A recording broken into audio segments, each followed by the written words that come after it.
Oh It's shit! Friday, Wait, my wait, dudes. wait, wait, wait, wait, wait! I pressed the wrong fucking button. I've been pressing. Right. Start recording Uh-oh. so often that I forgot.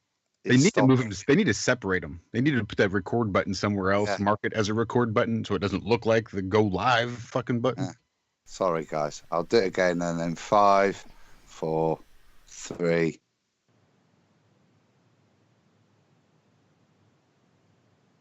It's Friday, my dudes.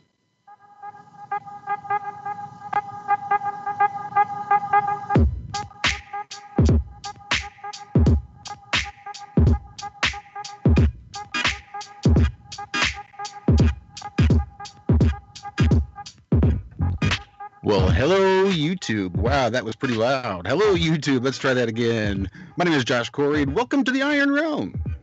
We've got a full house. We've got Adam, Zack, John, Walt. My name is Josh, and we've got a little bit of an experiment going on today. So we're going to need your help and your participation. So grab a pen and some paper and put your thinking caps on. But have no fear. Iron Realm Media is here.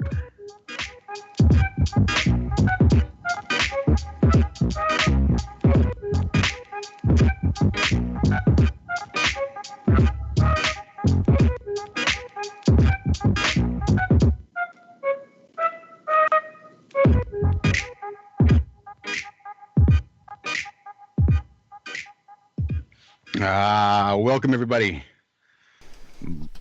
Glad to be with you once again. It's Friday. It is the 21st of September. It is the Equinox Eve. Something like that. Something like that. It's going to be the equinox tomorrow. So that'll be fun. So who knows what sort of magic we got going on today. But first, let's jump in and say hello to everybody. Let's just get Mr. John Savage out of the way, because I know John's just chomping at the bit. Yeah, chomping at the bit, mate. Yeah. Had a nice week off last week, so I'm back up for a good chat. I think we've got some good subjects and material to cover, so yeah, looking forward to it.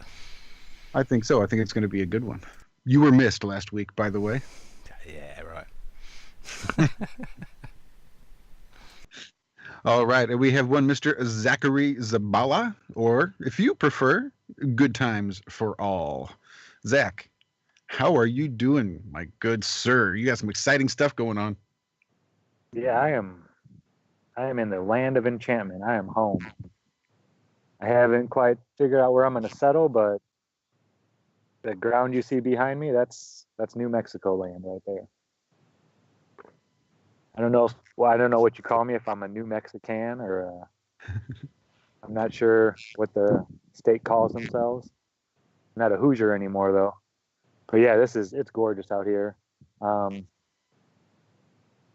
don't know, I was over a mile high today. I think that's the first time I've ever been that high, besides in an airplane. Yeah, I was at 5,800 feet. I think I maxed out at somewhere right around there. It's different. It's easy to breathe. I'll put it like that. Moving out here was a good thing.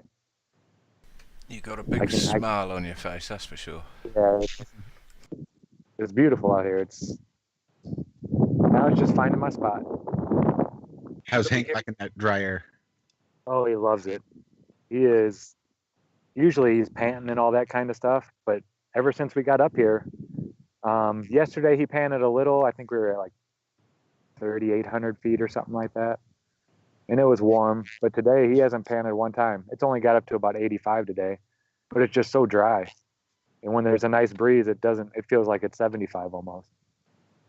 Yeah, it's perfect. I love it out here. I'm home. Well, glad to hear it. Hope you find someplace a little more permanent soon so you can settle down somewhere and start to roam and explore a little bit. That's what's going to be exciting. Getting into the cracks and crevices of everywhere around you. Let's move on to my co-host from this morning over on the Truth Frequency Radio Ironworks show every Tuesday and Friday mornings. One Mr. Walter Johnson. Walt, how was your nap?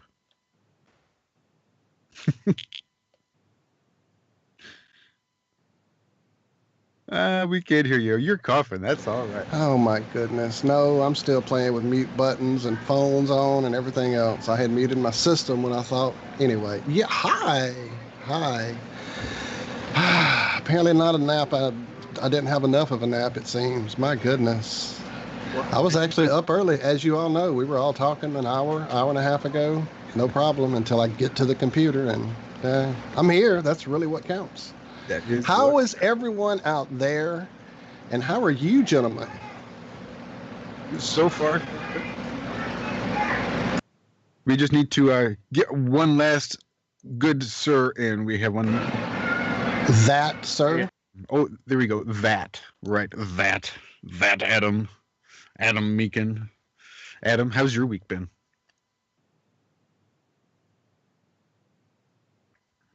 Oh, good to hear. Oh, nope, wait. And now he's muted himself. It is the day of mutes. Unreal Media, 2 years on.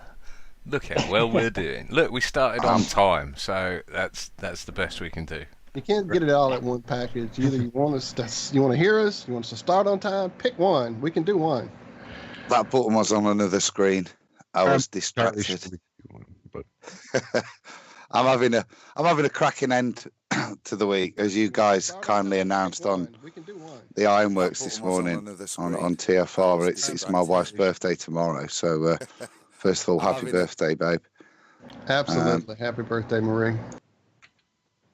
And I'll tell you, it's nice, guys. We've the kids disappeared yesterday afternoon, and we went out for a meal last night, and we've been out, you know, doing that kind of middle-aged thing. Went to a garden centre today, and it's just lovely, just the two of us just chilling out, and maybe not such an old age thing to do, but it was lovely just spending time with her and just her, you know, because we'd been away all summer, and it's rare with the kids. You just get to just be yourselves again. It's been a lovely 24 hours.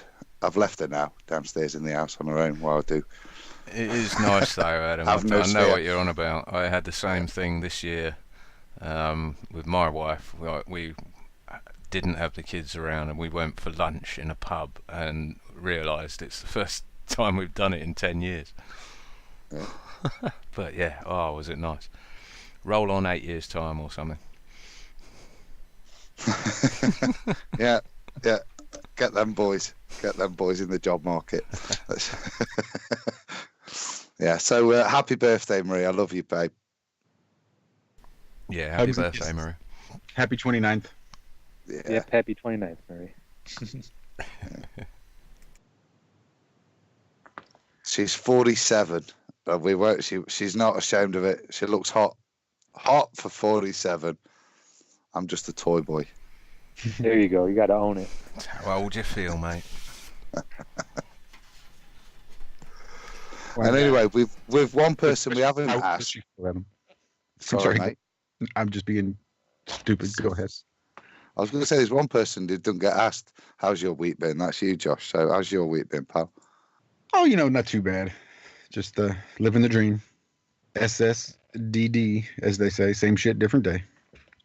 We had a good show this morning. I thought we had a real good time. And a good show on Tuesday, actually. There's a list of articles and stuff that we go over there on TFR. And it seems like they're really pushing the boundaries. From week to week, I'm amazed at just how ludicrous these stories become.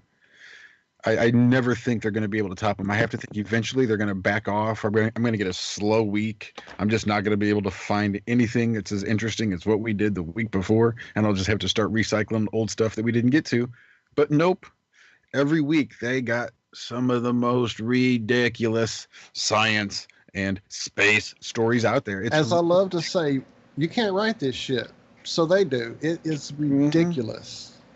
And I say the only way you can get it is if you write it. That's the only place most of this stuff is coming from, is from somebody's imagination, because this shit ain't really happening. Our buddy Alan this morning in chat was saying they must have like a D&D rule book, source book that they all go to write these stories. And I'm like, no, I think it's more like a Mad Libs tablet. They're flipping through and just filling in the blanks with the most idiotic crap they can come up with. I want a rocket suit. Only $440,000 if you want to be Iron Man. But I'm telling you, 12,000 feet in the air, going 180 miles an hour. Hashtag gravy suit. Gravy suit. I was going to say, does it come with a colostomy bag?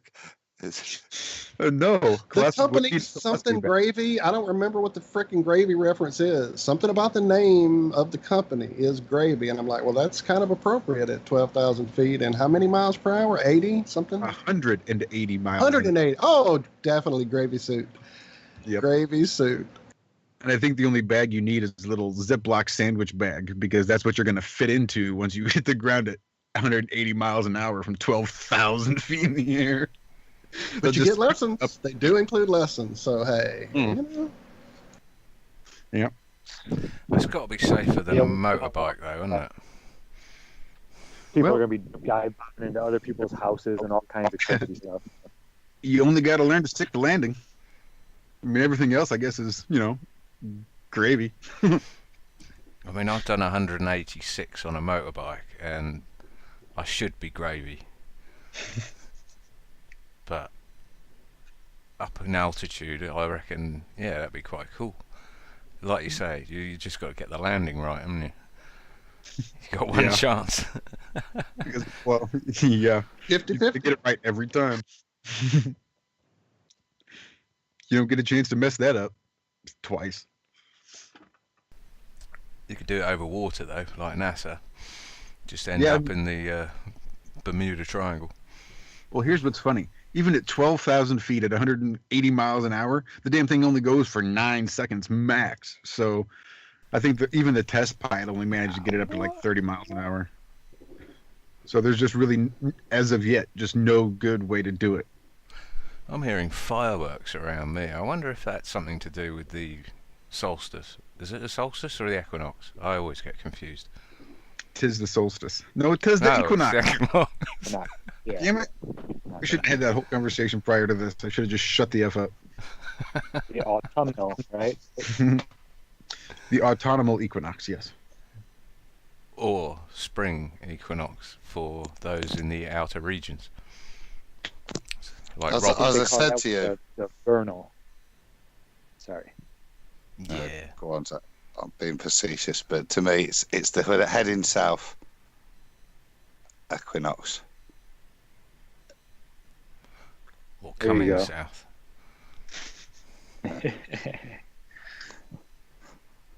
There's a dirty joke in there somewhere. I'm I'm sure there is, yeah. No, I'm not looking for it. Well, that's your department. Pull this out of the gutter, Walt. Come on. Oh, his mic's gone again. Yeah. Nope, I'm fumbling for the mute on purpose on that one, not touching Yeah. it. Oh, come on. How bad could it be? It'd be Going great north. if Rob could ring in. Haven't heard from Rob for a long time.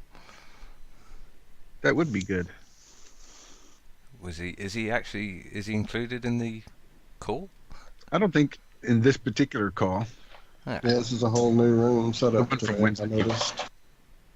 Feel free to add him. I mean, add him. Not Adam. Up and at them. Oh, feel free to add him. Yeah. I don't know I'll stick him in a sec. Right. So I was talking about the stories you've been gathering over there. There on you go. Go ahead. Look, I'll take this somewhere, believe it or not.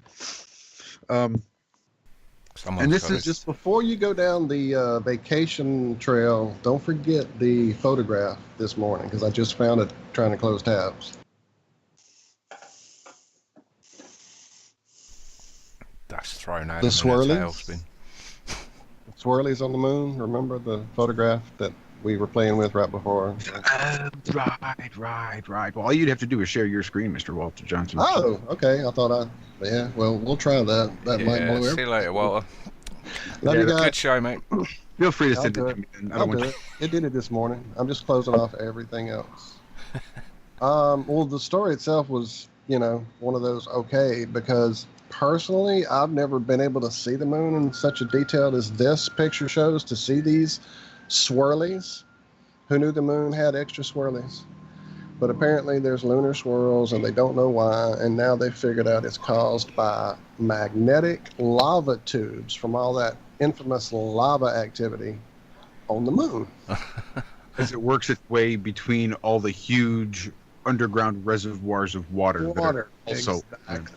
So with all that going on, it creates these little swirly patterns. And so as we tried to wrap our head around such idiocy and never seen any of this before, how do I share this? There it is. I'll figure it out. Well, I'll tell you what, we've got some footage from the P1000 coming up later, so nice. We'll have to see if it's comparable. Is my screen showing to everyone? Blimey. Yes, it is. It is. Give me 1 second. Well, just so I knew you had to do trickery, so. Yeah, I need to just take the. And what's that? We don't care, Adam. And what's that taken from? Sorry, mate. Do your shit in the background. We don't want to hear what you do. Yeah, some boss. I'm gonna put it in the viewer. I don't know why I didn't do that already, because live production is nothing better. So this is an Earth-based? image. It said NASA. Ah. That was the credit I was given. Here, let's look at the actual page. One of the lunar swirls that's thought to have been caused by magnetic lava flows. NASA. There we go. There's your credit. And your detail. I don't know. I see the strips, so I'm assuming some Passover satellite imagery, I guess, with the strips to assemble it. I don't have a clue how it was originated. What I think is somebody painted this nice swirly backdrop. It just looks like a big sperm to me. Then took little stickers of perfectly round circles and applied them everywhere for craters, the little craters. Not these big old craters here that have absolutely no resemblance to any kind of impact whatsoever. No, these perfectly round circles. Look at the. See where your cursor is now. Okay. Look at the shadow on that crater. Yeah, look at the one at 8 o'clock. That's where I'm headed, Adam, is the fact that this little crater here seems to be different than the rest. This little crater woke up on the wrong side of the bed, I guess, or they turned the sticker upside down and they applied it to the photograph. Maybe there's a dome. Hey, we just found a dome on the frickin' moon. You saw it right here on IRM. Yeah, the shadow work here is different. It's backwards. How do I go in closer? That's it? That's as close as I can get? Try a control scroll. Oh, no, I was putting it in my viewer to do that very thing. That's it. Now we can look at it. Yeah, let's see. Is it a dome? I don't know. I don't see a shadow over here for a dome. So apparently it's 7 o'clock. Go down to 7 o'clock. What's that black spot? That thing? Yeah, right there. Yeah, I don't know. I was looking at that earlier today. Maybe a cell that's dividing? It's a base. Mitosis? I don't have a clue. And then over here, Josh noticed that there's a couple more that actually are backwards. These two are backwards as well. The shadowing here is backwards. So yeah, we had quite a bit of fun with this photograph this morning before we put our description up. Well, and thought we'd share it with you guys. Coming up later, though, we're going to have the P1000 footage so we can actually see this up close. So we'll actually have a referenceable bit of footage rather than just NASA pulling something out of their arse. I'll pull that up now, shall I? And I wonder if that would have the stripes in it, because that's the only way to get this sort of quality picture of the moon. I don't know. Yeah, it's to stripe it together, apparently. Like a good wallpaper. Overall, it looks like somebody took buckshot to a sign down here in the south somewhere, but that's just the pattern I see. It still just looks like a big sperm to me.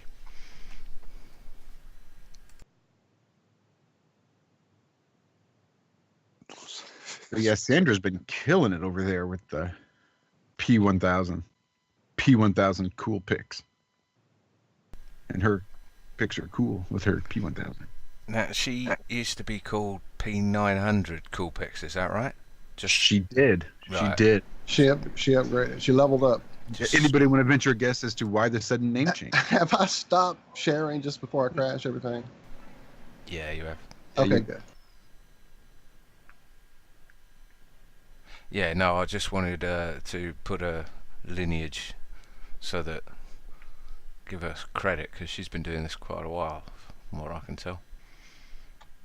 And boy, what footage! Now, when we get a hold of her footage, as soon as Adam gets it pulled up, I want everybody to keep an eye out, because aside from the swirlies from the lava tubes there on the moon, and the backward shadow dome proof there on the moon, a lot of people probably didn't know that there's an art museum on the moon, complete with sketches and sculptures and all sorts of cool stuff. So I'm hoping with that P1000, maybe now we can start to see some of the artwork that is on the moon. I did not know that. I see, and I didn't know that either until this past week. Or if you have property you purchased on the moon, maybe we can get her to zoom in on it. I do. You have I own an acre. Nice. Yeah. Who knew? Would you pay about $20? How much? $20? Bargain. Absolute About bargain. $20. $20.95. Oh. I've got a whole certificate as well. Well, and that was another story we covered, talking about the guy that owns the moon. And so I'm sure. Dennis Hope, I believe. My landlord. I missed that one, Josh. I wanted to hear what you was going to say about that. It owns the moon. Who is this? Walter, never mind. Let me see if I can pull it up. Look at you asking hard questions, Adam. Dennis. Have you brought Dennis that footage up yet? Would be the gentleman. I'm ready to go. Who owns the moon. Wait for us. Let you find that, and I'll. Well, see, here was the thing. The UN established a charter stating that no nation could lay claim to the moon. Walter, are you pulling the story up? Because there's a whole bunch of good phraseologies and departments and stuff, legal terms and legal definitions and stuff that I think that are well worth mentioning. Excellent. I see a thumbs up and a head nod, so I'm assuming you've got it pulled up and you're ready to go.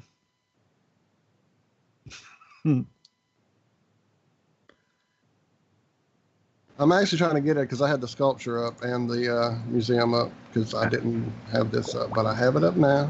And this gentleman's name is Dennis Hope. He's on the moon for 30 years. He also owns, well, most of the solar system, it turns out. Let's see, where is it? According to the 1967 United Nations Outer Space Treaty, no country can own the moon. Doesn't actually say anything about individuals. So our boy Dennis wrote a letter to the UN saying he owned the moon and asking them to come up with a legal reason why he could not own the moon or claim that ownership. He's never heard back. Boom. He owns the moon. He sold 611 million acres of land. $20 a pop. Exactly. $36.50 after the lunar tax. Did you get by without paying lunar tax there in Britain? What? Why didn't I think of that? Have to pay, right? See, damn it, you should have got out of that. People like you're in high class company, sir. George H.W. Bush himself owns land there. Jimmy Carter owns land there. Ronald Reagan, dude, you're pimping with the presidents. See, That's Ronbo. See, you could trust these guys. It couldn't be a scam at all. Exactly. Those guys. Tell John and all the listeners at home what the UN said as to why they decided not to respond to the. I'm trying to find the places he still owns, man. Damn it, I just had the list. Okay, he got Mercury, he got Mars, he's got Venus. He was smarter here, though. He only got Jupiter's moon, Io, because the rest would have just been a big ball of gas, and you're not really getting much bang for your buck there. And he actually got Pluto while it was still a planet. Of course, now, downgraded, you can get the entire whole chunk of Pluto for yourself, $250,000. I say we do a crowd fund and the flat earthers buy Pluto. I say we buy the Milky Way. What about that? I'm in, guys. I'll tell you what, Walt. If you'll throw in London Bridge, right? I've got oceanfront property right over there next to Zack. He's right down the road from it. Some oceanfront property that I was going to throw in as well. I'll buy that for $1. If you haven't seen this documentary out there, y'all, called Lunarcy, which is where I had originally heard this story about this gentleman, Dennis Hope. There's all kind of crazy stuff on there, including our good old buddy Alan Bean, astronaut turned artist, who currently is painting moon escapes and then imprints them with the boots he wore when he became the fourth man to walk on the moon. But he is also the gentleman who told us. Though. He died. Oh, that's right. He passed. My bad. My apologies. Or did he? But he was the gentleman who told us all that they were not affected on his mission by the Van Allen belts because they had not been discovered yet. Yeah, they just passed right through them. We just passed right through them. Okay, so what did the UN... according to Tanja Masan Zwan, president of the International Institute of Space Law... The United Nations never responded because the treaty applies to both countries and its citizens. What Hope is doing does not give people buying pieces of paper the right to ownership of the moon, she told National Geographic magazine back in 2009. However, he's still selling those plots, as John here can attest. Because that's what happens, right, John? If somebody makes a claim, you get to just completely ignore it, and then it just goes away. It's like it never happened. Well, that's what I thought. Nothing stopping the UN owning vast tracts of Earth under the guise of, what do they call it? Heritage, national heritage over here. I don't know what they call it in other countries, but yeah, no, the UN, they're the people to talk to. Bunch of unelected old farts. Well, I'm proud to have given him my $20 when I had that sort of money. Sweet. So Wonder now what it's worth now. I've got it on screen for you there, guys. About 37 cents, John. Shit. Well, that's what you get for supporting the flat Earth. Once you decided that the moon isn't really a solid object in the sky, then you just get. I just bought an acre of it. I didn't say I bought an acre of So is this solid. I bought an acre of the computer program we live in, obviously. How about 2 acres of the idea of the moon? 1 pixel. I bought 1 pixel of the moon. Sorry, Adam, you had something. Some real footage, maybe. Yeah, that 1 pixel's become a lot less real estate now, mate, with this quality of footage that's coming in. Well, I think it's almost slipping into the Airy's refraction area of investment. That's amazing. That's like real? That's not Diffraction. real. Not Diffraction, Right? sorry. That's what I said. It looks so completely photoshopped. Like somebody took that. You can tell it's real because it looks so fake. So she timed it where the moon was. I mean, the sun was behind it, though. That's the part that's breaking my brain. Can you play that again, Adam? Is that what she did? I'm doing it now, playing it full screen now. Be behind it. That'd be an eclipse. Well, then where's all that sunlight coming from? I'm so confused. I was hoping she'd be in the chat. I see Get an answer. Hey, Sandra, help. Help us. We should have her on the show maybe one day. Would be genius. Look at me coming up with ideas live right here in front of folks. Like now.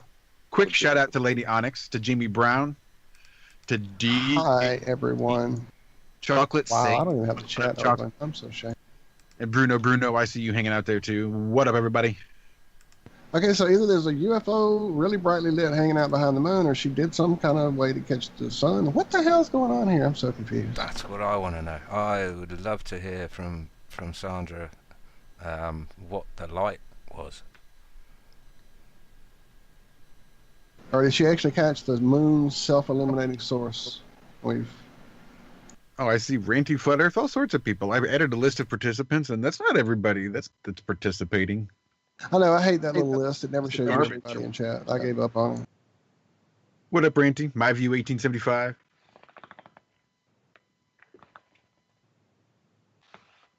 And West Coast Wisdom. Good evening. This is mental footage. It is absolutely mental footage. It is messing with my brain. What could that possibly... Is it a camera setting? Is it just... It definitely doesn't look clear right there, does it? That's insane. Look at all the sparkles up at the top. I know, what the hell is going on? I mean, it's obviously some sort of lens Is she flare in or the... something. There she is. All right, let's talk to it. Let's get her on here. What do we got to do? How is it flitting around the surface? I mean, there were a couple of Them's UFO. glints. Ha! So, Sandra, is that true what you said in chat? Is that exactly what it is? Did Is I that call what it is? You did call it, Josh. You did. Enlighten me. I'm not watching chat. She ran it through HitFilm. What does that mean?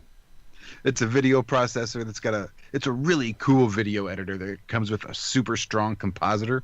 So you all sorts of bad studios. Video edited. You're breaking up all our brains up. Because it has Look to be. at you. Because it has to be. Just a little part of me just died. Yeah, and me. Just a little part of me. I Cheers, know. Sandra. Now we can Yeah, never thanks for that. trust her footage again. We'll know she faked everything. No, I'm just kidding. It's still bloody awesome. It is. The shots on there. The are shot just, of the moon itself, though, is freaking incredible. Even Look, artistic. there's a dome. I see it right there, right at the edge of the crater. You see it? It's lit up backwards.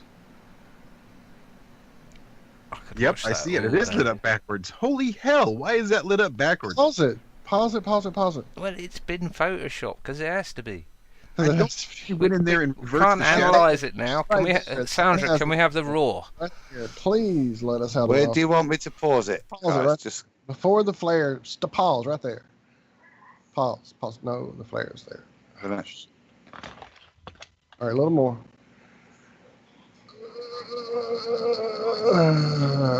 Okay, stop.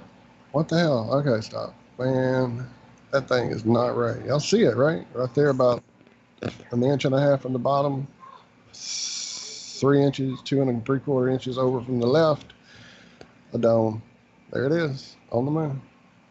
There. I don't know. I don't see your cursor. Do not see your cursor still. No, way over in the dark part of the moon, like right at the edge of the dark, right where the flare is. Left-hand There, that little bump right there is backwardsly lit. Backwardsly lit. Look at it. I see a dome in the top right and some weird runes or inscription. Iron Realm Media? Looks like cheese to me. No, still great footage, but yeah, I'd love to see the original, raw, unedited. For sure.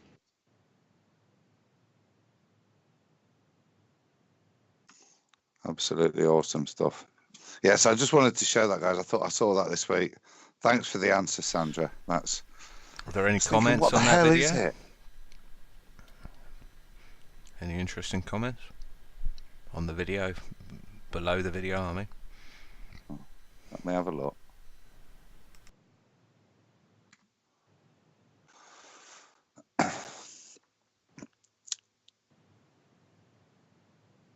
Just cool stuff. One from the Adam Meakin. Bloody awesome. Thank you. FPV. What an amazing zoom. That's what I said. That's what's cool about it. The level of zoom onto the actual surface outside of those lights. It's Yeah. Almost wicked. rivals NASA's. Yeah. Maybe just give a quick shout out to Sandra's channel. I don't know which one say P900 Cool Pics or P1000. That was off the P1000. I'd say both. Yeah. Wicked stuff. Really. Yeah, really cool.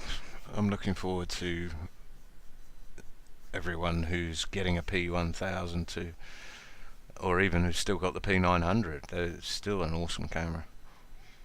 I just quickly cut back, guys, just to show you. She's done some other stuff. 17, so like just last week.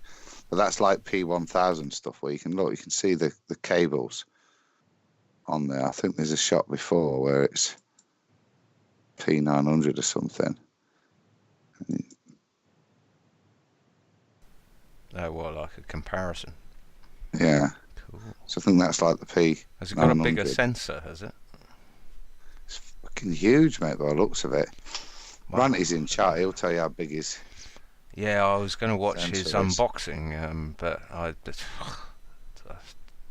ran out of time. I as watched usual. it, I've got to admit, I did watch it. I I wanted to. Ooh. It's Yeah, a big well, old boy as well, isn't it? It's a big size up from the P900. Yeah. So I would hope the sensor is, because the P900 sensor was quite small, I seem to remember.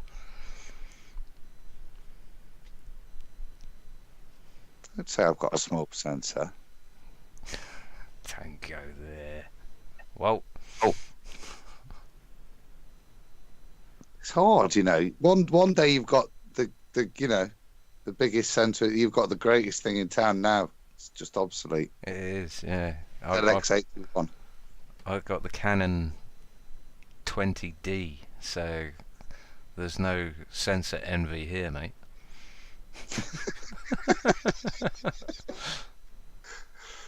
Funny. Got the full 1 inch, I think.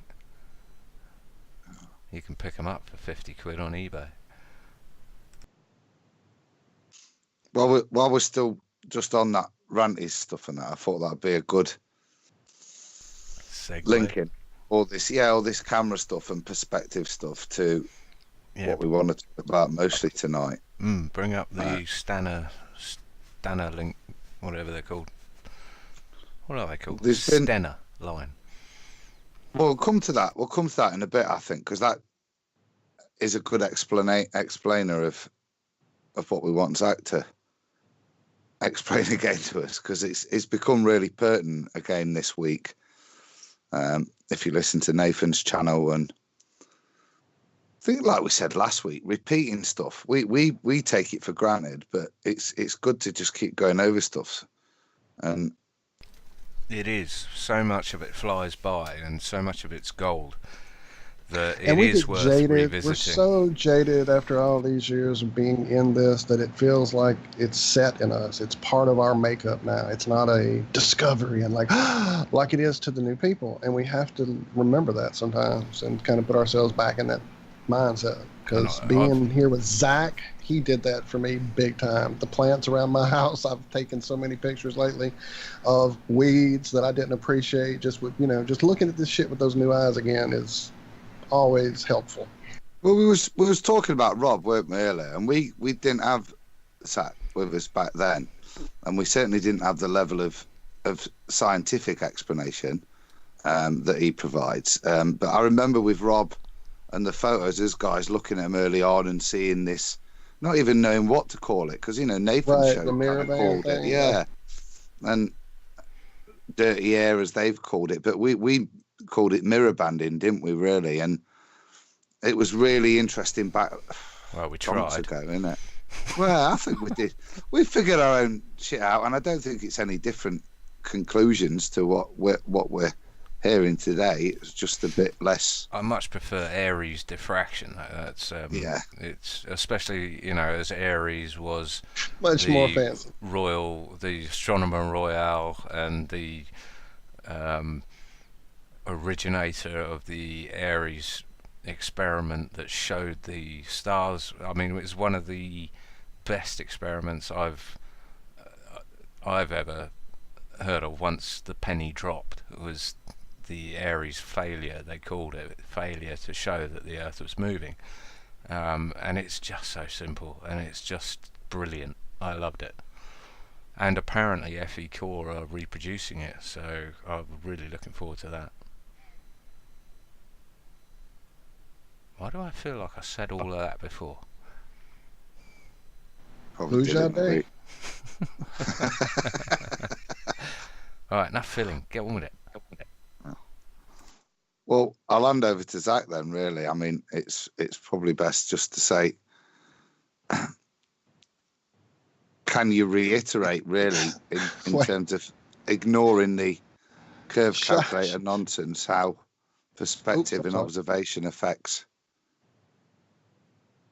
what we see and how we see it? Yeah. Really, Yeah, I can do that.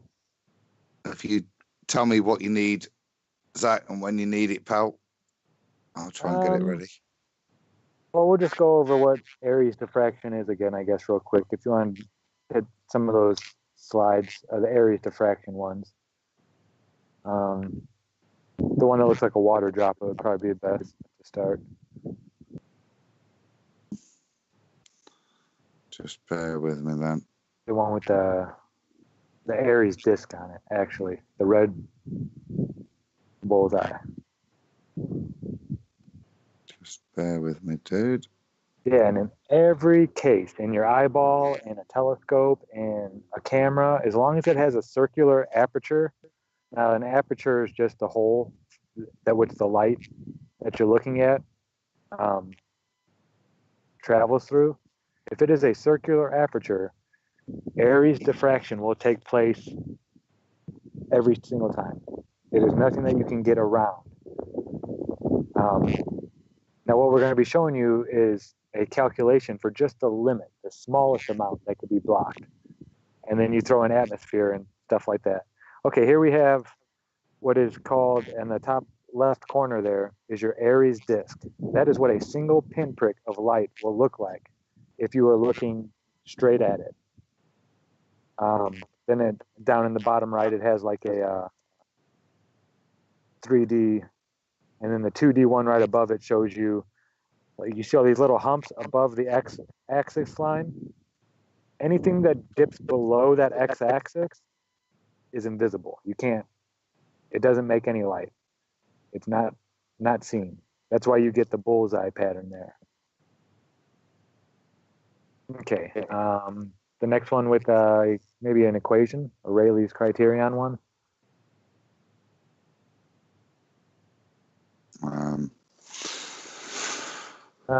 Yeah. Oh, let's jumped on that side. Just bear with me.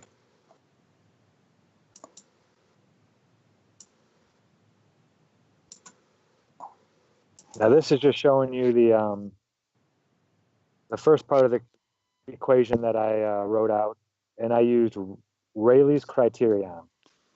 And what Rayleigh figured out was how far apart. First of all, you have to have your lens size and your aperture, or just your aperture size. And it actually stands for that little equation at the bottom. A little circle with a line through it stands for radians. And radians equals 1.22 times the lambda up there stands for the wavelength of light divided by your diameter of your aperture. Now the 1.22, that is just the formula he came up with, or the ratio he came up with for a perfect nitrogen oxygen based atmosphere. So that's why it's the minimum, because this would be under perfect viewing conditions. The 1.22, he got that. 0 would be, of course, like a perfect vacuum, or a vacuum that he could at least create back then. And then 1.33, just to give you a kind of a roundabout, 1.33 is water, looking through pure water. 1.22. Now, we don't mess with that at all when we're trying to figure out. We don't mess with the 1.22 number ever. It never changes. We change the wavelength of light, and we can change the diameter, stuff like that. Okay, next one. I'd say. Maybe could you just explain right. Go this ahead. one, yeah? Yeah. This number 10, Zack, yeah? No, not yet. How about number 4?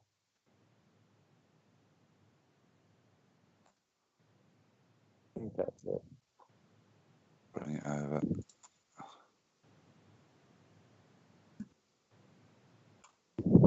Okay, now what this one is showing you is how two wavelengths of light interact with each other and how we perceive them. The first one in the top right, that's just a single pinprick of light and how it looks. We've seen that before in the earlier diagram. Now you go to the bottom left, and that is 2 pinpricks of light next to each other. Now, as the further away you get, as you move further back away from the light, or the light is moving away from you, you'll start to see what happens to the right there. The 2 light sources start to merge together almost. Now that right there, that is the angular resolution limit right there. That is the limit that those 2 lights can be differentiated from one another. You can tell them apart.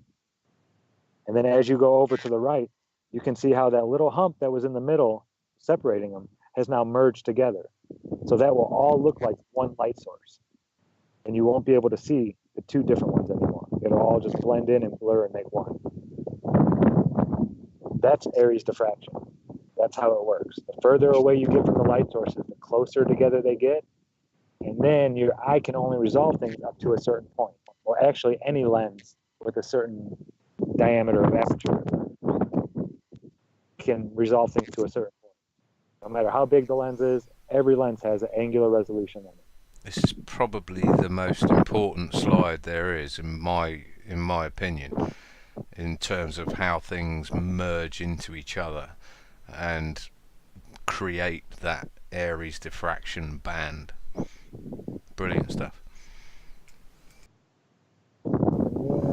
Yeah, we can do number 7. That's a good one. This one actually shows you in real life pictures that were taken, showing it work. As you can see there on the left, you have the two images that are completely, you can make out both of them.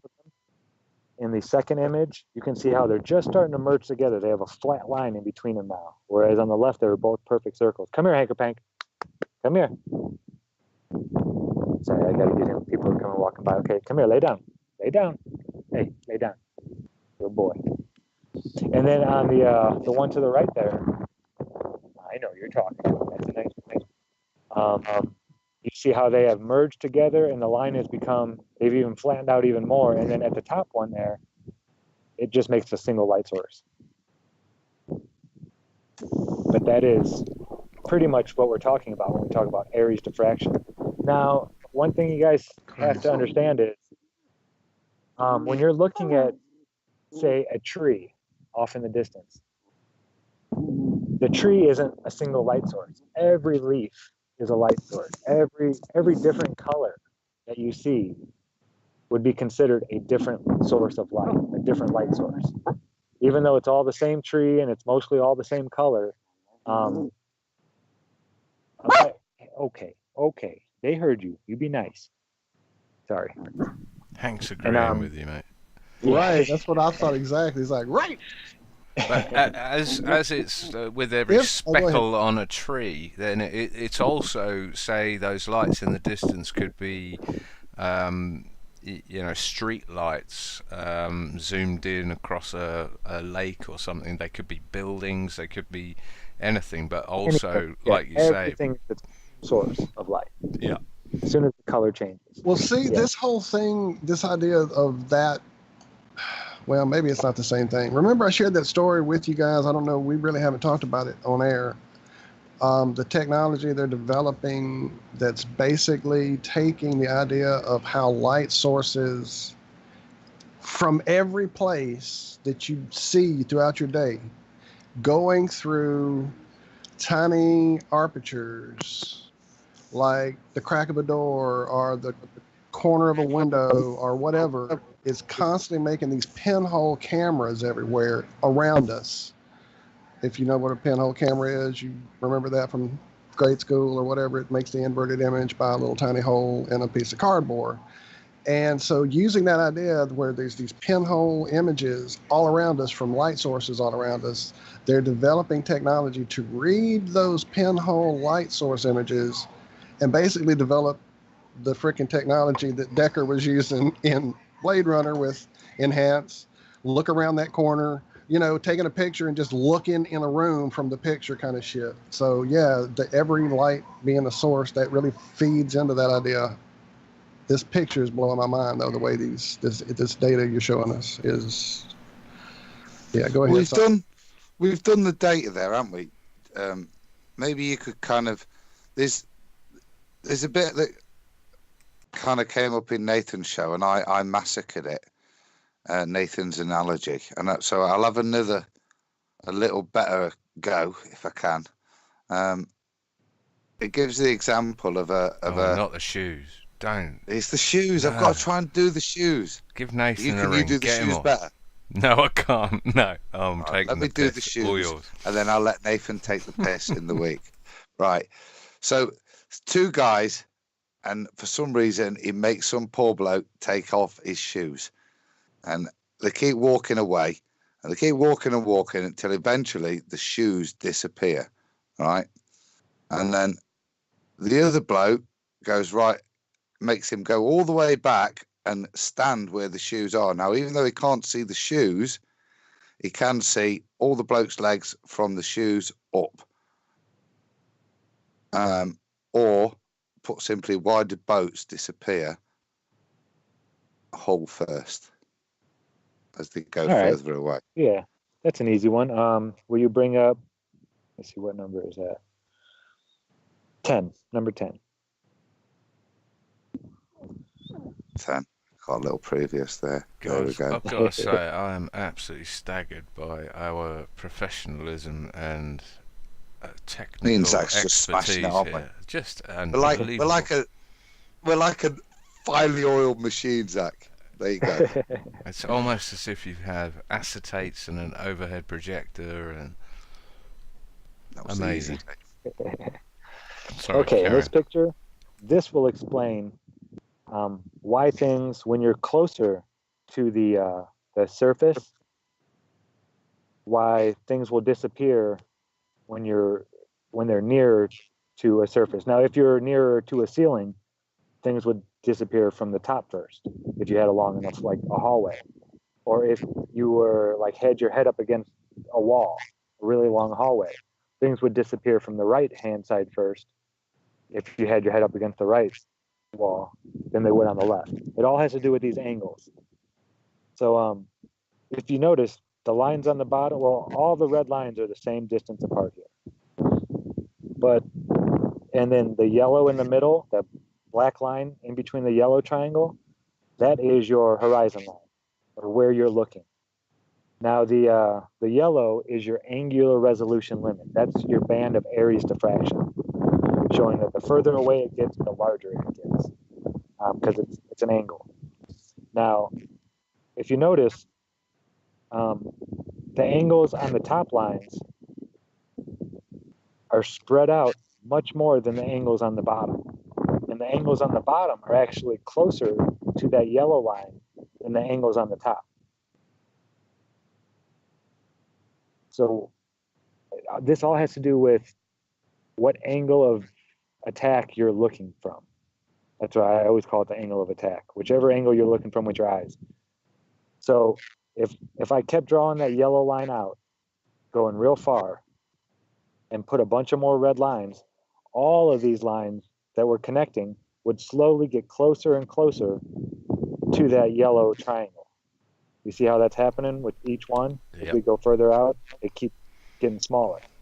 Now, eventually, once those lines start entering that yellow band, they will no longer be visible.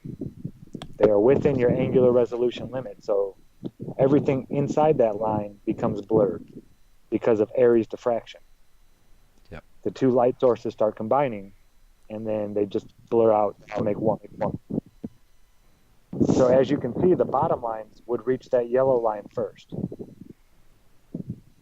And that is why the bottom of things get cut off first, because they reach the angular resolution limit quicker than the... So can I do it with the shoes then?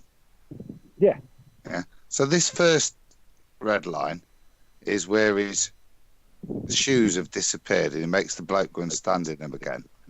And he can see the bloke, but he can't see his feet and his shoes. And then he makes the bloke go to this line, and he disappears up to the knees. And then he goes up to here, and it all becomes a blur up to, his chest, etc., etc. Yep. So that's where he's standing. And this was perfectly shown by Phuket Word with his lighter. I repeatedly go on about this, with his lighter across the playground on a very small scale. Yeah, that was Right. one of my favorite videos. And the one on top of the dam was very similar with the person that walked away and went to the left or to the right, and when he went up, they actually had gone to the left or whatever. You know what I mean? Yeah, well, that one's an awful lot more complex because that's got the mirroring, and like you say, it disappears off to the right when he actually went off to the left. And this is what I was wondering about this diagram you've done here, Zach, that wonder if we could... Why does it mirror? I mean, I'm just trying to see if maybe it bounces off that cone, the yellow cone, and inverts it, or it's acting like a large pinhole camera sort of thing. Right. Sorry, John. Doesn't it speak a little bit to the idea that we talk about in the upper part of the atmosphere, of the lensing idea? I mean, there's still little water droplets all around us, even as we speak. Ask Zack. He was down here in them. Maybe that's part of it. It's a cousin to the mirroring effect of the distant sunlight under clouds, or the... I think you're right. I think it comes down to the fact that our atmosphere is classed as a liquid, and as such, if you look through the bottom of a thick glass or whatever and zoom it in and out from your eye, things will invert, re-invert, and go the right way up and upside down. It's got to be something to do with that, but fascinating. Right. And my sincerest apologies for saying atmosphere. It's atmoplane. Again, my apology. The maths, Zach, is based on 122. So that's just based on, well, you describe nitrogen, oxygen-based atmosphere only. There's no particulate, there's no water vapors, there's no heat distortion, there's no atmospheric seeing involved. Those are perfect conditions. So that's why this is your angular resolution limit. It's the minimum. It's not talking any it's not talking about being subject to any additional interference when we're talking these numbers, though, is it? That's atmospheric effects happen outside of this. And it can only get bigger. The amount that will be cut off from the bottom of your buildings, your boats, your whatever you're looking at, this calculation we're about to show you will only give you the minimum. That's got to beg the question is how they came up with this. If there is no sort of medium that your normal man could test it in, or woman, then this has got to be some sort of estimate that needs reaffirming in the real world, which obviously does have water droplets and air gunk. Don't know. I know, I've looked into it. It's very complicated trying to determine what the atmos plane is actually doing over large distances like that.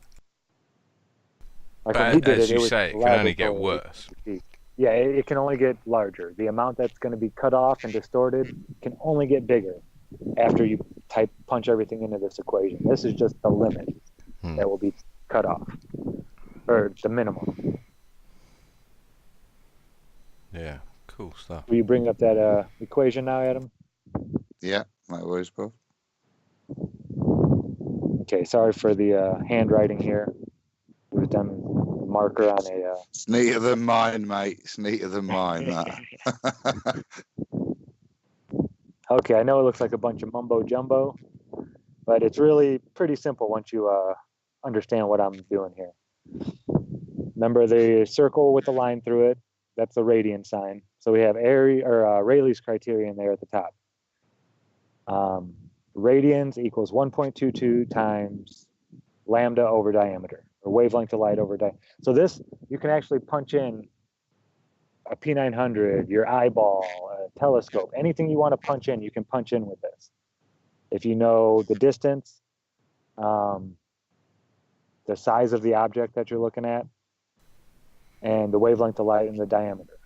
Would that be the diameter of the aperture, the pupil opening? Yeah, You're right, sorry. Gotcha. Yeah. Okay, so we go down to the next line, and this is pretty much just converting your radians over to degrees. So I have x degrees equals radians times 180 degrees over pi. That's how you figure it out.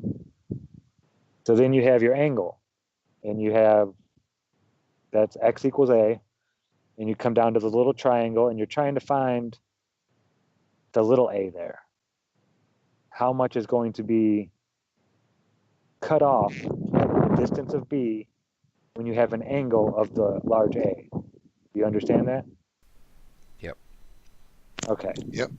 Just So that's what clarify the radians to degrees, though. They're different things, and all you're doing really is the equivalent of converting feet to meters or whatever, isn't it? Yeah. Exactly. It's no more complicated than that. Exactly. It's just so people understand degrees and they're more familiar with degrees. Radians has to do with, it's pretty much the same. I think it was pretty much made to, muddy the waters. Complicate things, yeah. Yeah. Which exactly. is exactly what it's probably doing. But yeah, just to say that this is just a unit conversion.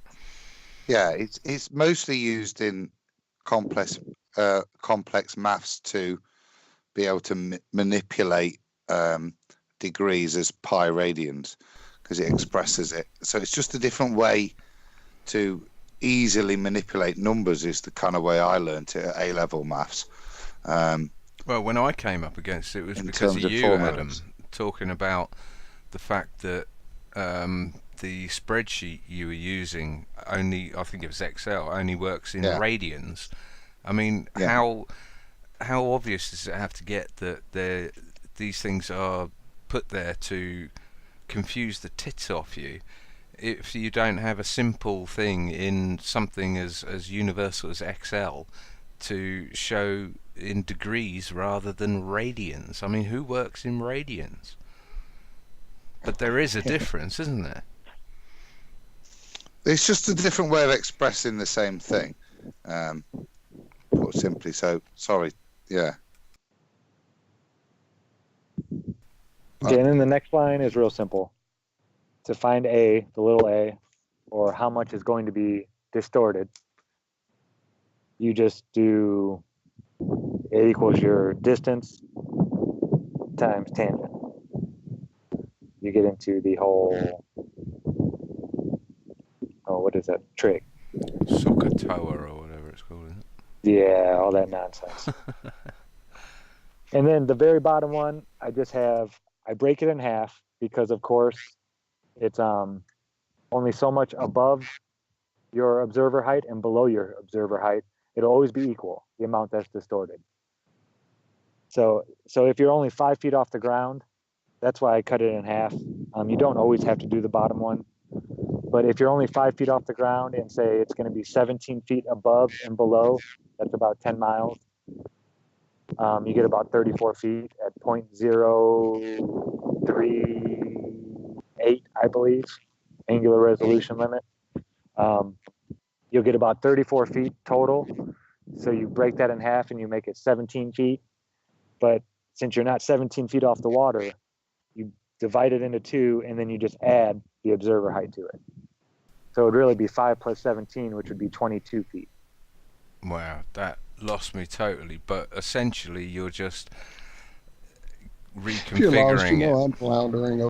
Reconfiguring it for the proportion that's above your horizon, below your horizon. Is that? Yeah. Well, see, when you figure out the little a, yeah, that's for the whole size of the angular resolution limit.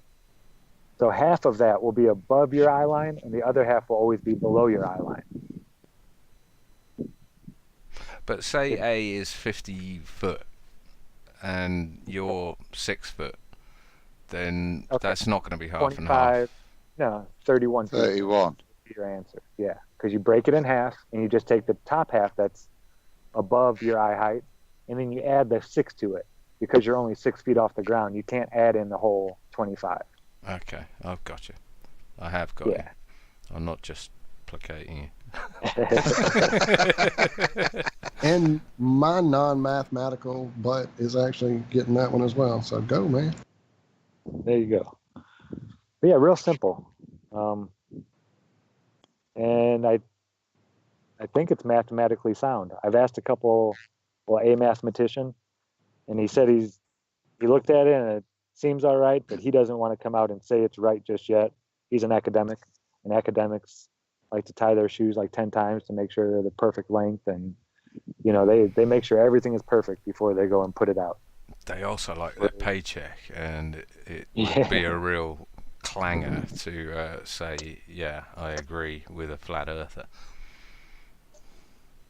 Yeah, well, this person is a flat earther as well. Yeah, so that's not his problem. I bet he hasn't told his boss that. I think he has, I think, though. Zack, I think Zack, he's a Tell boss. George. in terms of its validity, I think mathematically it's certainly valid. In terms of it, I think the only tweak is when you stand up how that triangle might change. But I think certainly as a rule of thumb, when observer height's low and based on, you know, basically a person or just being slightly high, you know, I don't think there's any issue whatsoever. I think it's spot on, but the maths is correct. I think most of us are slightly high.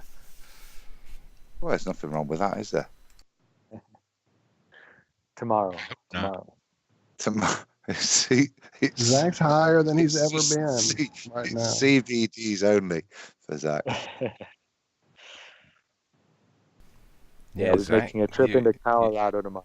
You are higher than you've ever been, aren't you? Yes, I am. I went over 5,500 feet today.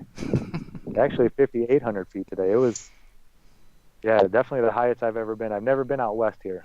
Did And you I feel believe lighter? Hey, the whole Not so much oxygen. lighter, easier to breathe. Come here, Bubba. Okay, that's what I was about to warn you about. That easier to breathe thing you're experiencing will get you in trouble. My brother was at a casino in Pahrump or somewhere in Nevada, hit a big jackpot, got excited, walked quickly, didn't run, didn't jump up and down, just walked quickly across the casino floor to go tell his wife and the family that he'd hit a nice jackpot.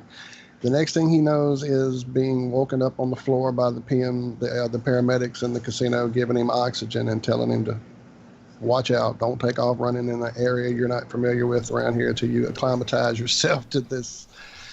It is really crazy. And did they also say what winnings?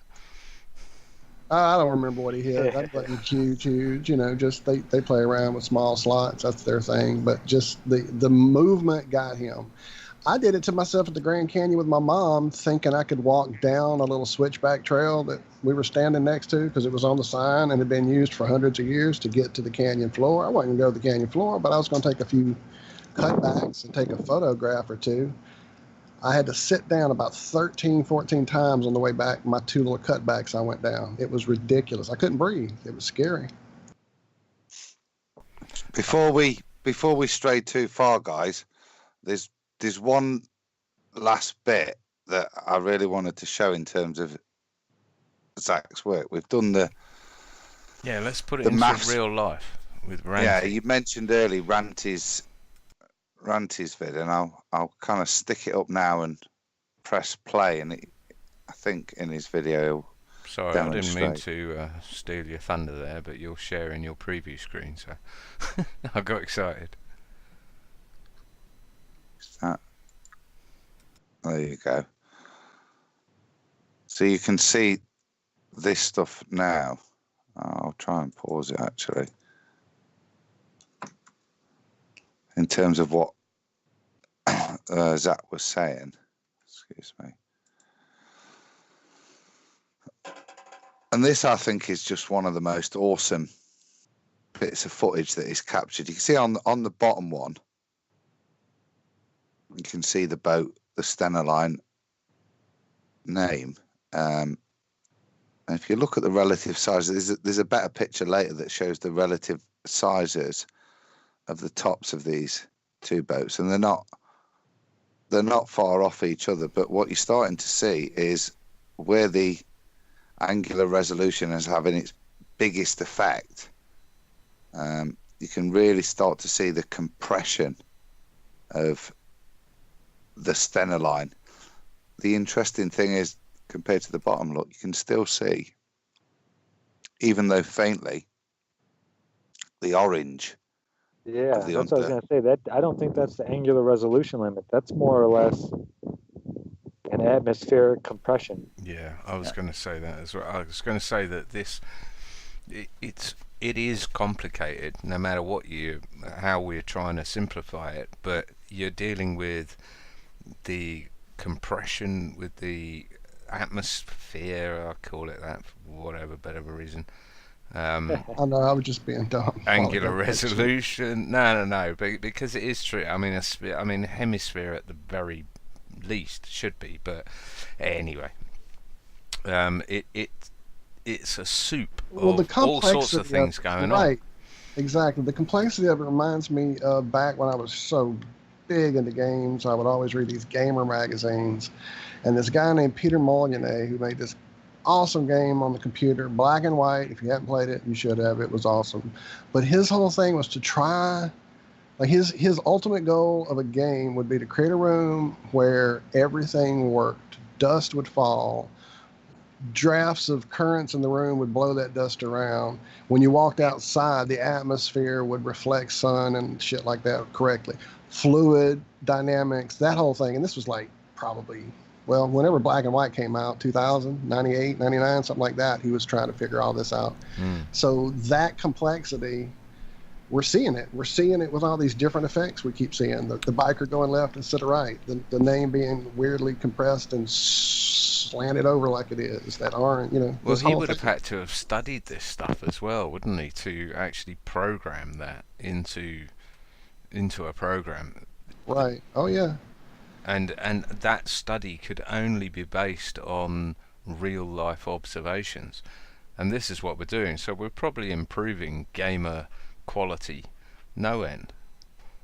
You remember when GTA came out and you'd get the heat hazes along the street? Right, that was like excitement. Like, Yeah. how did they do it? Yeah, exactly. But, at some point they're going to be zooming in on islands off the coast and, they'll be like, disappears from the bottom up, and oh look, I can't see that Airy's diffraction.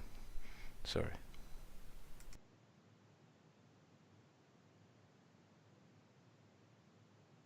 I still get tickled every time I hear that said, Airy's diffraction. Like, So, Zack, with Airy's diffraction, then, where is Airy's diffraction in these? Right across. This is the top, and then the bottom's coming up, isn't it? So, just explain how you view this, then.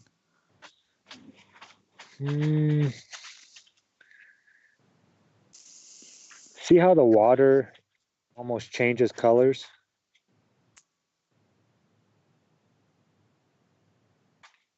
Yeah, how it gets lighter blue right there. I'm not sure. It's hard to. I don't think this is an example of Airy's diffraction, other than Well, the fact on that the I right reckon. one you can see a little bit. The red line is gone on the right one. I imagine right up close that red line under the Stena line is really quite thick, and the sliver that we're seeing of it on the left, and even more of a sliver on the right, is where the Airy's diffraction would be happening. There'll be birds sitting on the top of the water, near it, that you can't see. I'm not sure this is the best example of Airy's diffraction. More so. Would you bring up my paint can one? Yeah, I want to come to this. I know it's a certain aspect of it for me. If you look at it, what you've got here is the 30-foot observation and the 1 foot. So as we were talking earlier with the calculation where we add in the observer height, this is the kind of observer height function. And like I was saying, when you get to much higher heights, I think that formula needs a slight adjustment, because that higher observer height allows for greater incorporation. Let's call this 50 foot here. And it allows a longer lingering of the angle open to it. Whereas here, at greater distance, it's a larger angle of resolution. Yeah, the angle is slightly smaller when observed from 1 foot at the same distance as when it is at 30 foot. The angle is reduced, so the image is compressed that little bit more. I'd say it's quite considerably reduced. But yeah. What I'll do, Zack, is leave it with you, and I'll play some of your stuff. In terms of the distance effect, like I said, this is more height effect. Yeah, this is a height one. It's harder to Okay. tell because it's just the angle. Yeah. But within And your not the formula, you see, it's pertinent, and it does show Oh how. yeah, absolutely, how it works. Yeah, and height, I think, plays a big. As we all know, the higher you go up, the further you can see, easier, because it opens up that bottom half. On that first diagram you were showing, how the bottom half compressed more than the lower. If you're stood on a mountain, that compression is pretty much equal for all intensive purposes, isn't it? Do you know what I mean? So this kind of demonstrates that at ground level and short altitude, that angle has quite a big impact. I'd say if the ferry was moving away from you, abnormally, it was traveling away from you, then at some point you wouldn't see that Stena Line signage at all, and that would be the effect of Airy's diffraction. Yeah, it's just about the exact same as lowering. Going further away or just lowering yourself down, you're going to decrease that angle between your eye height and the bottom water. So either backing up or going down is going to make that angle smaller, and it's going to make your angle of attack, or whatever angle you're looking at, you're going to see less and less. The further away you go or the closer down you go. Yeah, I agree. And this one's just showing me going at a distance now, how it happens. And you're telling me they're paint cans? Yeah, those lids. are paint lids. Yeah. And I did the coloring. I colored them in blue like that. I thought they were sort of porcelain china blue tops or something. Yeah, I had no idea. But now you could see the mirroring starting to take place there. It hasn't really cut into it too much. You can still see most of the lid. Now you're starting to see the bottom parts of the lid being cut off there on the left. That blue line is starting to merge together. And then eventually it'll cut off a lot of the bottom of that blue line. this, along with Phuket Word's cigarette lighter in the park, are one of my favourite videos, by the way. There you go. Now you really see them starting to merge. And that hole in it on the right will look like one giant hole eventually. And you can see it's got a good 2 inches from the edge of the hole down to the bottom, which is just, it disappears. You can't see it anymore. It's being diffracted together. Brilliant. And you later went on to do the same experiment with a torch, showing how over a flat level surface with distance the torch line would disappear too into Airy's diffraction band. And it was cool because it did it bottom up. Yeah, it was. Of course, it looked kind of like the sun setting. I think Taboo Conspiracy actually did a video, a comparison from what I had put up to a real sunset, and matched up the images. It was a good one. That's right. Yeah, that was brilliant. It just shows you how simple these experiments are, but yeah, seminal as far as I'm concerned. Really cool. I'll see if I can find that one, Zack. It's going to be lower down, isn't it? Yeah, this was a while back. Yeah. Before the electricity, before the rice, before the lasers. It's rice, lasers, lids. We've got lids. There we go. Sunset. Right there. Yeah. Now this same thing, every 20 foot, I took a picture and was moving back. And this one was neat because I did it from both ends of the factory, and it happened on both ends. Actually, one end it happened quicker, I believe, because the ceiling fans were on and it was hotter down there. So there was more atmospheric seeing going on, more air being pushed around and moved. Oh, shit. That would make sense. Absolutely. With that distance in there. Yeah, I learned so much from doing these experiments right here. It was How long is that warehouse? 460 feet was if I could do it by 20 feet intervals. And there was maybe, I don't know, 15 feet more, something like that. That I just made sure I had enough room. I don't even know where I'm down at the one end of the warehouse, showing that those big giant exhaust fans were open and turned on. I'm just doing a little bit of walking around talking right now at the beginning, showing what I'm hoping to see and yada, yada, yada. And that shows exactly like, with Ranties and the Isle of Man and all the footage, how on one day you can get an image, and how, as you're saying, from one end you get a certain image, and when you've got to travel through a different atmosphere, when you view it from the other end, you're getting a different resolution. That's quite cool, for want of a better, you know what I mean, as to confirm that even small atmospheric differences in that small distance can have an effect on visibility. I know I messed up too. I had a good one where it showed I could see the whole light from one end to the other. It was in the wintertime, I think, or it might have been the fall. It was just a perfect time where the front of the warehouse was not much different than the back of the warehouse. All the fans were turned off, so there wasn't as much air moving around through there. And I could see the whole distance of the warehouse, the light all the way on the ground. Where on this one, I got about halfway down the warehouse and the light was gone. But I accidentally erased all that right when I was doing it, right after I did it. So yeah, like you were saying, atmosphere plays such a huge role. And then, yeah, here's where it gets good. Here's why I got it. And I've heard ballers, when I've given them your videos to see this stuff, or just in general talking about how you can't reproduce the sun and the distance and all that in a small area. You have to have a life-size reproduction. They don't have to give us a reproduction, but we have to give them one.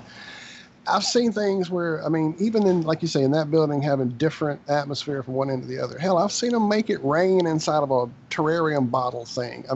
You can have so many different types of atmosphere.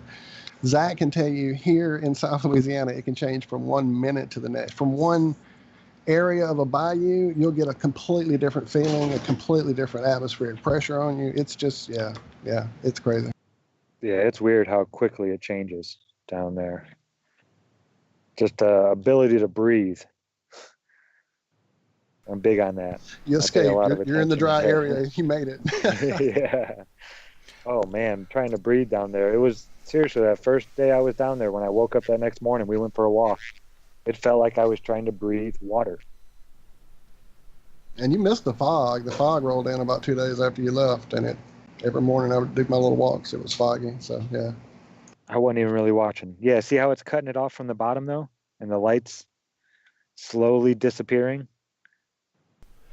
I think the point of all of this and all the contributing factors to what we see is to blanket say this is the curve of the Earth is to be now, if you've seen this, intellectually dishonest. There's so much more going on, and there's so much more that can be explained without any curvature of Earth. It's I think it's just brilliant. I don't think we would see a perfect mirroring like this right here. I don't think we would see that on a curve. The more I think about it, I haven't proven it yet. I'm looking for a good curve, but I don't think we would see that. No, well, Phuket Word came out with a good video. Adam, I don't know if you had that pulled up or not. He came out with one today. It's about 3 minutes long, where he sort of challenges you to declare whether what you're seeing is a curve or is flat, and then makes a fantastic point which just simply blows Soundly's Pontchartrain nonsense out of the water, So Do you want me to? Yeah, Do you go want me for to it. line it up in a minute? Let this Look at that play out. diffraction. See Yeah, that line it diffraction? up for about 15 minutes time. You know, Yeah. it's no rush. 30 minutes should do it. And the bottom's being cut off there. Did you get You're a that? sock.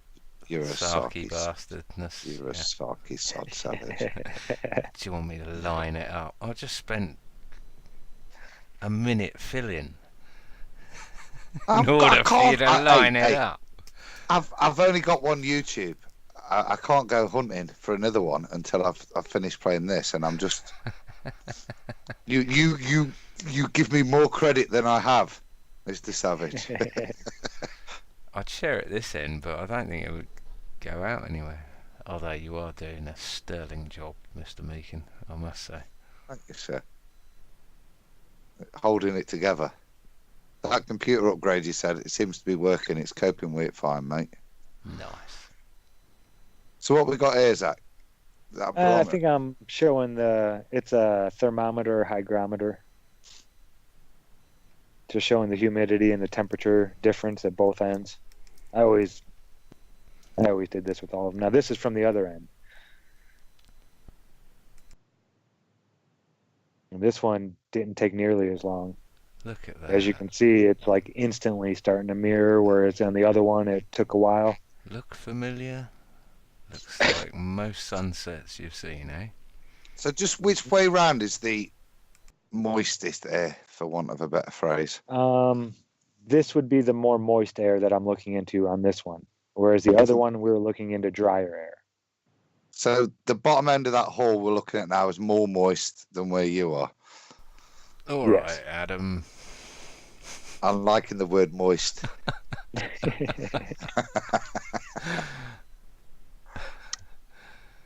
You sound like my kid is shouting headshot. Look at that. Look at that teeny tiny bit of light that's getting through there. That just blows my mind. Pinhole camera. And then like that, poof, It's- it's gone. Yeah, it's like what? Look at the level of mirroring though that's going off there. Yeah, that mirror is cutting all that off right there. As you can see on the left, you see that dark line in between the two brown, where it's. Do you have your cursor? Can you move your cursor around? Yeah. Now on the left, you have a white stripe on the bottom, then it turns a little bit brown. Then you get a dark band through the middle of that. Then it goes brown again, and then white up at the top. No, over to the left more. Oh, sorry, that here. Yeah, right in there. It goes white, brown, and then a line, and then it goes brown again, and then white. That dark line in between there, if you go all the way over to the right following that, that's what's cutting that light off. You can see where that is, and it's this point here where we see where the light Just still a is. little tiny bit of light Yeah. still above it that's showing. So we'd maybe say wherever the horizon is, or wherever the torch still is, look at what's now pretending to be created as what would be described as Earth curvature or hump, as they'd like to phrase it. Look at the even just in that hole, the amount of the picture that's. And like I say, if you can And that ignore would be this, seen, but that's just just check, John, that would be- dishonest. Yeah, but that would be seen if this was blue sky. Look, that's going to then be seen as at least blue. When we looked at those other pictures of Ranties, there was layers of different shades of blue, and I think you can see here if you've got blue sky and distance, that can quite easily blend into the sea, and this look like. Well, yeah, Quite especially clearly, over like- water, because water is Yeah. going to look about the same as the sky usually, except it has ripples and waves and whatnot in it. And when you combine the two colors, it kind of just blends them together and makes one color. So they're already close to being the same color. It's going to be real hard to see the band that it creates. Riley gave me a good heads up. What you kind of look for is mirroring of the clouds. So in this area here, look for replication of patterns up here in the clouds, and that kind of gives you a much better indication of how deep the mirror layer is kind of encroaching into the image. And the size of it, that's what makes it so hard. The size of it always changes, determining on what the atmosphere is doing. Like when they did all these experiments and tests to try to find the limit, they did it with a lens and an aperture that was only like 20 something feet away.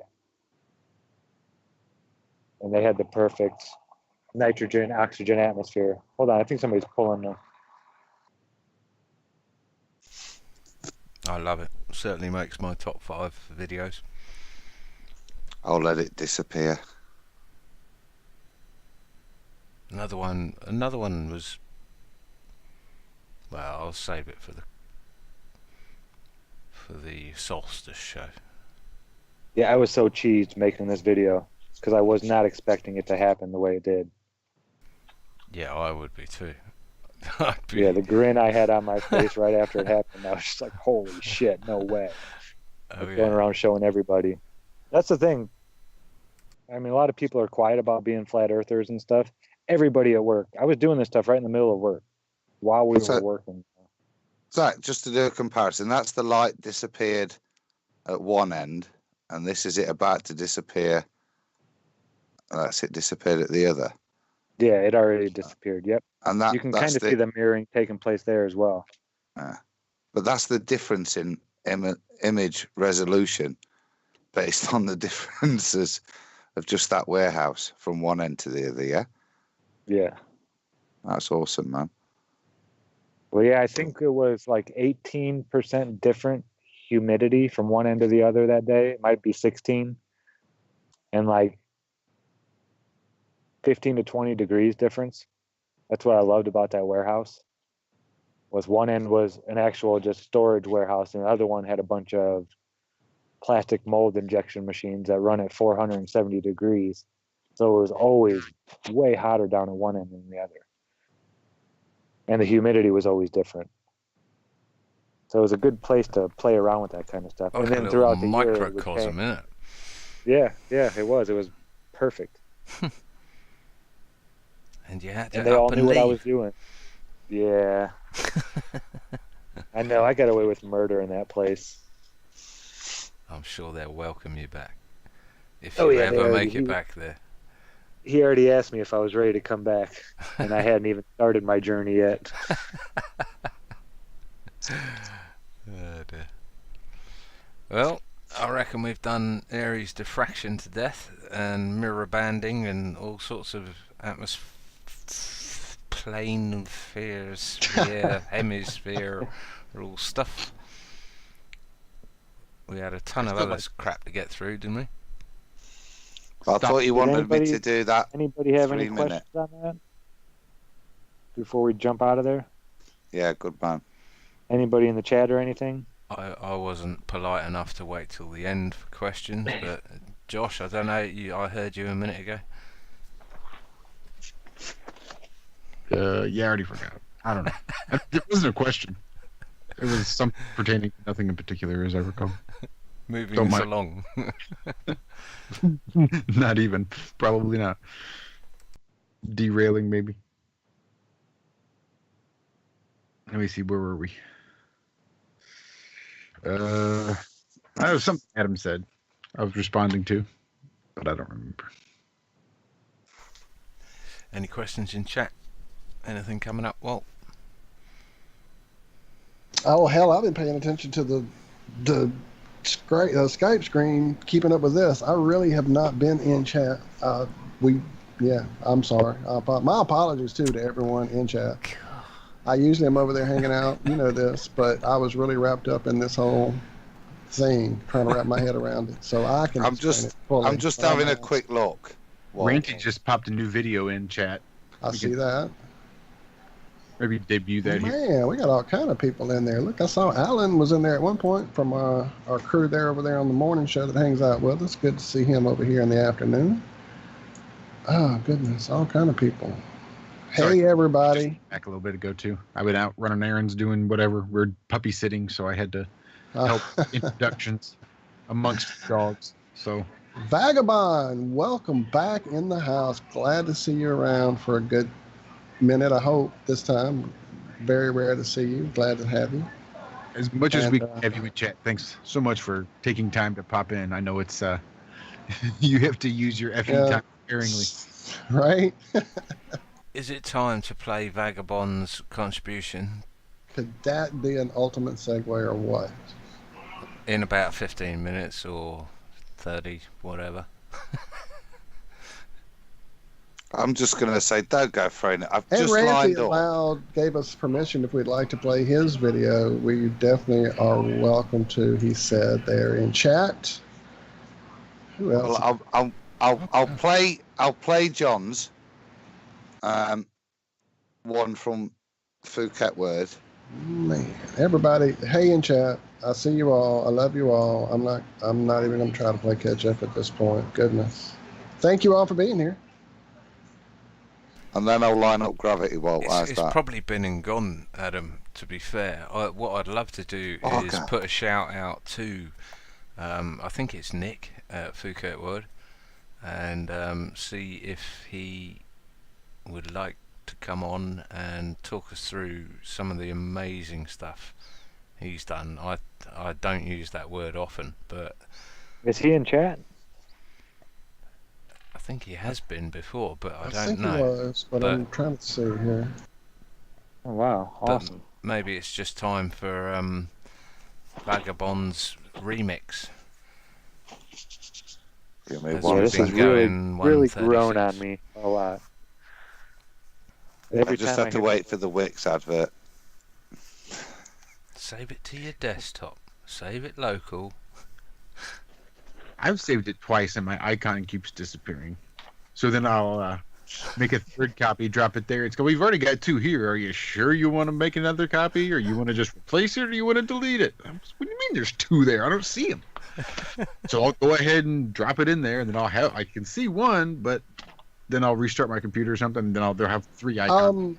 That also speaks to the algorithms that play around with our crap and turn off our notifications and stuff like that. And that, I see something here in chat about Spirit of Longthorn apparently lost a crap load of videos off of their channel. So, caveat, everybody, if there's something you like, go download it and keep it for everybody, off the internet on the hard drive, because they will take your stuff and delete it without a warning.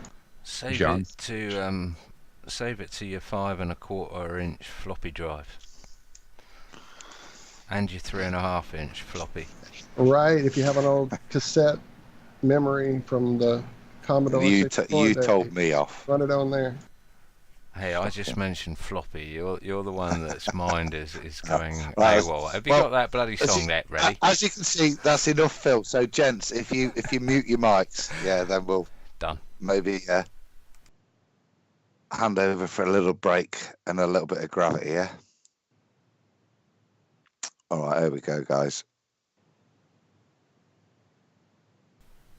Waiting. Mute your bloody mic.